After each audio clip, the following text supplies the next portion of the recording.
NESCO এক ছোট ভাই বলছে। আসলে এটি হচ্ছে এখানে কয়েকজন যারা চাকরি করে কিছু কিছু হাসিনার ফ্যাসিস্টদের দালাল আছে, তারা তারা এটা নিয়ে একটা ষড়যন্ত্র করতে পারে। আর কে কি বললো কোন কন্ট্রাক্টর যে কোথায় যাবে না, দিস ইজ রাজশাহী। রাজশাহী প্রতিষ্ঠান রাজশাহী মনে নাই 1992 সালে কেবল মেয়র হয়েছে, কর্নেল ওলি যোগাযোগ মন্ত্রী, রেলওয়ের পশ্চিমাঞ্চল হেডকোয়ার্টার চট্টগ্রামে নিয়ে যাবে। ফার্স্ট মাই রাজশাহী।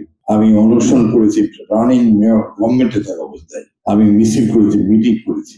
আমি জানি কর্নেল ওলি অনেক শক্তিশালী, গভর্নমেন্টের সেকেন্ড থার্ড পজিশন অবস্থা। আমি মাথা নামাই বলেছিলাম যে পড়ে পড়ে থাকবো গেটের সামনে, পশ্চিমাঞ্চল রেল যাবে না, যায়নি, আজও আছে।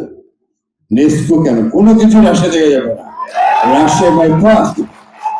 আমি জানি আমার কাছে মন্ত্রিত্ব, এমপি, মেয়র বড় জিনিস নয়।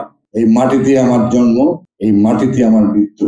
আপনারা হাসি মুখে আমাকে মাটির তলে দিয়ে আসবেন, এটাই আমার আকাঙ্ক্ষা, এটাই আমার চাওয়া, কোনো কিছু নেই। আল্লাহ আমাকে অনেক সম্মান দিয়েছে।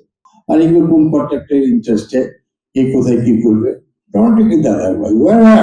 we are elected leader here. I have more responsibility, and the last responsibility I sacrifice my life for any time for this side. কোনো ভয় পাওয়ার কিছু নেই।